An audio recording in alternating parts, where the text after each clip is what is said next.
ఓం నమో వెంకటేశాయ. నమస్తే అండి, welcome back to Divi devotional channel. ఈరోజు మన ఛానల్లో 300 రూపాయల ప్రత్యేక ప్రవేశ దర్శనానికి మరియు ఫ్రీ దర్శనానికి వెళ్తున్నటువంటి శ్రీవారి భక్తులకు స్వామివారి దర్శనానికి ఎంత సమయం పడుతుందో ఈ వీడియో రూపంలో తెలియజేస్తానండి. మరియు నిన్నటి రోజున స్వామివారిని దర్శనం చేసుకున్నటువంటి భక్తుల యొక్క అప్డేట్ మరియు ఆఫ్లైన్ టికెట్స్కి సంబంధించి, అంతేకాకుండా టీటీడీ నుంచి వచ్చినటువంటి అప్డేట్స్ ఉన్నా కూడా ఈ వీడియో రూపంలో వివరించే ప్రయత్నం చేస్తాను. సో ఇంకెవరైతే శ్రీవారి భక్తులు మన ఛానల్ని సబ్స్క్రైబ్ చేసుకోలేదో సబ్స్క్రైబ్ చేసుకోండి, లైక్ చేయండి, లైక్ చేయడం మాత్రం మర్చిపోకండి, షేర్ చేయండి, కామెంట్ చేయండి. ఓం నమో వెంకటేశాయ.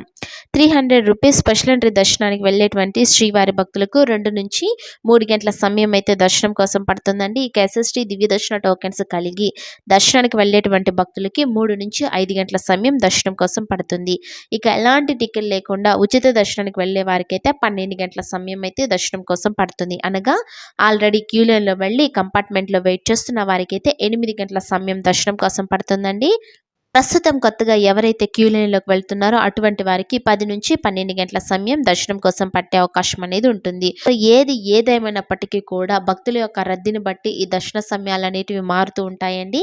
ఈ విషయాన్ని శ్రీవారి భక్తులు గమనించగలరు. అంతేకాకుండా టోకన్ లేని ఈ సర్వదర్శనానికి వెళ్తున్నటువంటి భక్తులు దాదాపు 16 కంపార్ట్మెంట్లో వేచి ఉన్నారండి.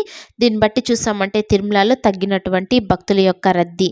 తర్వాత నిన్నటి రోజున అనగా 25వ తారీఖు జూన్ నెల 2024 రోజున స్వామివారిని 71,824 మంది శ్రీవారి భక్తులైతే దర్శనం చేసుకున్నారండి.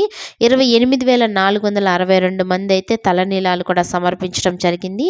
మరియు నిన్నటి రోజున 4.1 కోటి శ్రీవారి ఉండి ఆదాయం అని చెప్పచ్చు. ఇక తిరుపతిలో ఇచ్చేటువంటి ఆఫ్లైన్ టికెట్స్కి సంబంధించి అప్డేట్ కనుక చూసామంటే నిన్నటివి మరియు ఈరోజు దర్శనం అయ్యేటువంటి టికెట్స్ అన్నీ కూడా కంప్లీట్ అయిపోయాయండి.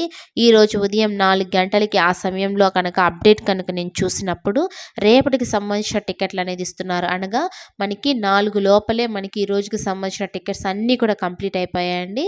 రేపు దర్శనం అయ్యేటువంటి టికెట్లు 1790 టికెట్లు బ్యాలెన్స్ ఉన్నట్టయితే అప్డేట్ చూపించడం జరిగింది. సో టికెట్స్ ఏ రోజుకి సంబంధించినటివి పక్క రోజుకి సంబంధించినటువంటి అన్నీ కూడా తొందరగా కంప్లీట్ అయిపోతున్నాయండి. సో తొందరగా వెళ్ళి టికెట్స్ తీసుకుంటే దొరుకుతాయి, లేదంటే ఆఫ్లైన్ టికెట్స్ అనేటివి దొరకవు. ఇక టీటీడీ నుంచి వచ్చినటువంటి అప్డేట్ ఏంటో చూసేద్దామండి. తిరుమల శ్రీవారి దర్శనార్థం విచ్చేసే భక్తులకు మరింత సౌకర్యవంతంగా, పారదర్శకంగా వసతి కల్పించాలని టీటీడీ ఈవో జె శ్యామలారావు గారు అధికారులను ఆదేశించారు. టీటీడీ ఈవో మంగళవారం సాయంత్రం గోకులం విశ్రాంతి భవనంలోని సమావేశ మందిరంలో జేఈఓలు శ్రీమతి గౌతమి, శ్రీ వీరబ్రహ్మం, రిసెప్షన్, ఐటీ విభాగం అధికారులతో సమీక్ష సమావేశం నిర్వహించారు. ఈ సందర్భంగా వసతి విభాగం అధికారులు పవర్ పాయింట్ ప్రజెంటేషన్ ద్వారా తిరుమలలో ఎన్ని గదులు అందుబాటులో ఉన్నాయి, ఎంతమంది యాత్రికులకు వసతి కల్పించవచ్చు అనే అంశాలపై ఈవోకు వివరించారు. సిడి రీఫండ్ దళారులను గుర్తించడంతో పాటు వారిని నియంత్రించే మార్గాలు, తిరుపతిలో అందుబాటులో ఉన్న వసతి, కొత్తగా నిర్మాణంలో ఉన్న పిఏసీలు, ఇతర సంబంధిత అంశాలపై ఈవో సమీక్షించడం జరిగింది. అనంతరం పదే వసతి పొందుతున్న వారి వివరాలు, గదులు సక్రమంగా ఖాళీ చేయకపోవడం, ఇతర సమస్యలపై సమగ్ర నివేదిక ఇవ్వాలని అధికారులను ఆయన ఆదేశించడం జరిగింది. ఇదండి టీటీడీ నుంచి వచ్చినటువంటి అప్డేట్. అంటే భక్తులకు మరింత సౌకర్యవంతంగా, పారదర్శకంగా వసతి కల్పించాలని టీటీడీ ఈవో జె శ్యామలారావు గారైతే మీటింగ్ పెట్టి దానికి సంబంధించి అప్డేట్ అయితే ఇవ్వటం జరిగింది. ఇకపోతే గతంలో శ్రీవారి మెట్టు వద్ద టోకన్లు తీసుకొని భక్తులు వెనక్కిపోయే పరిస్థితులు ఉండేవి. దీని ఆసరాగా తీసుకొని దళారులు, టాక్సీ డ్రైవర్లు సొమ్ము చేసుకుంటున్నారని గుర్తించిన టీటీడీ ఈవో శ్యామలారావు గారు పాత పద్ధతిలోనే అమలు చేయాలని నిర్ణయించారు. శ్రీవారి మెట్టు మార్గంలో ప్రస్తుతం రోజుకు 2500 టోకన్లతో ట్రయల్ రన్ చేస్తామని వెల్లడించారు. త్వరలో 6000 టికెట్లను పెంచుతున్నట్టు సమాచారం. తాజా నిర్ణయంతో తిరుమల తిరుపతి దేవస్థానం దళారులకు చెక్ పెట్టింది. టీటీడీకి నూతన చైర్మన్తో పాటుగా పాలక మండలి సభ్యులపైన కసరత్తు కొనసాగుతుంది కూడా ఒక అప్డేట్ అండి. ఇంతకుముందు అయితే మనకి శ్రీవారి మెట్టు మార్గంలో ఓన్లీ టికెట్స్ అనేది ఇచ్చేవారు, స్కానింగ్ లేదు. ఈ విషయాన్ని గురించి ఆల్రెడీ మన వీడియోలో అయితే వివరించడం జరిగింది. సో ఇప్పుడైతే శ్రీవారి మెట్టు మార్గంలో దివ్య దర్శన టోకెన్స్తో పాటుగా టోకెన్ తీసుకున్నటువంటి భక్తులు 1200 మెట్టు దగ్గర కౌంటర్ ఉంటుంది. ఆ కౌంటర్ దగ్గర మీరు తీసుకున్నటువంటి టికెట్ని అయితే స్కానింగ్ చేసుకోవాల్సిన అవసరం అయితే ఉందండి. లేదు అంటే కనుక దర్శనానికి అయితే ఇవ్వటం లేదు. ముందు చెప్పినట్టు టికెట్స్ తీసుకున్న వాళ్ళు రిటర్న్ వచ్చేసి, అంటే స్కానింగ్ ఏది లేదు కాబట్టి టికెట్ తీసుకొని వాళ్ళకి నచ్చినట్టు వాహనాల ద్వారా కానీ లేదంటే కనుక వేరే రూట్ ద్వారా వాళ్ళకి నచ్చినట్టు దర్శనానికి అయితే వెళ్ళేవారు. సో ఇకపైన అటువంటిది ఏది లేకుండా ఉండడానికి భక్తుల కోసమే ఈ అప్డేట్ అయితే తీసుకురావటం అనేది జరిగింది. ఈ విషయాన్ని కూడా శ్రీవారి భక్తులు గమనించగలరు. ఇకపోతే కొంతమంది శ్రీవారి భక్తులు అడిగినటువంటి కొన్ని ప్రశ్నలకి సమాధానం ఇచ్చే ప్రయత్నం చేస్తానండి. ముందుగా ఏపీ ఎమ్మెల్యే విఐపి లెటర్తో తెలంగాణ పీపుల్ని అలో చేస్తారా అని చెప్పేసి కామెంట్ చేయటం అయితే జరిగింది. ఎస్, అవునండి, అలో చేస్తారు.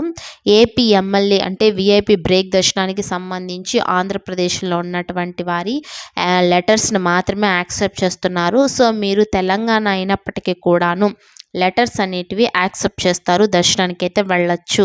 ఇకపోతే హోమం టికెట్ అనేది తీసుకొని హోమంలో కూర్చోకుండా దర్శనానికి వెళ్ళొచ్చా అని అడుగుతున్నారండి. సో అలా వెళ్ళడానికైతే అవకాశం లేదండి. హోమం తీసుకున్న వారికి మాత్రమే దర్శన టికెట్ అనేది ఆఫ్లైన్లో ఇస్తారు. హోమంలో పాల్గొన్నటువంటి వారికి టికెట్ కూడా ఇవ్వరు, దర్శనానికి వెళ్ళడానికి అలో లేదు. ఈ విషయాన్ని గమనించగలరు. ఇకపోతే శ్రీవారి మెట్టు వద్ద ఎన్ని దివ్య దర్శన టోకెన్స్ ఒక రోజుకి ఇస్తున్నారని అడుగుతున్నారండి.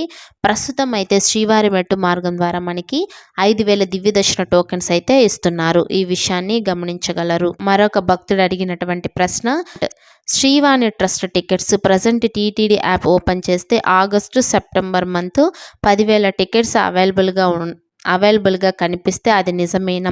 ఈ టికెట్ బుక్ అయ్యాక దర్శనం ఎక్కడి నుండి ఉంటుంది అండి, ప్లీజ్ చెప్పండి అని అడుగుతున్నారండి. సో శ్రీవాణి టికెట్స్కి సంబంధించి మనకి ప్రతి నెల రిలీజ్ చేస్తారండి. సో ప్రస్తుతానికి మనకి ఆగస్టు నెలకి సంబంధించినటువంటి కోట అయితే కంప్లీట్ అయిపోవటం అనేది జరిగిందండి. ఈ శ్రీవాణి ట్రస్ట్కి సంబంధించి సెప్టెంబర్ నెలకి సంబంధించి అయితే కోట విడుదలైతే చేస్తారు. అండ్ ఈ శ్రీవాణి ట్రస్ట్ టికెట్ పొందినటువంటి భక్తులకి మొదట గడప దర్శనం అయితే ఉంటుందండి. అంటే స్వామివారిని మొదట గడప దర్శనం నుంచి దర్శనం అయితే చేసుకోవచ్చు అనమాట అండి. సో ఇవ్వండి ఈ రోజు తిరుమల తిరుపతి దేవస్థానానికి సంబంధించిన అప్డేట్స్. మరి ఇలాంటి అప్డేట్స్ కోసం మన ఛానల్ని వెంటనే సబ్స్క్రైబ్ చేసుకోండి, లైక్ చేయండి, షేర్ చేయండి. ఓం నమో వెంకటేశాయ.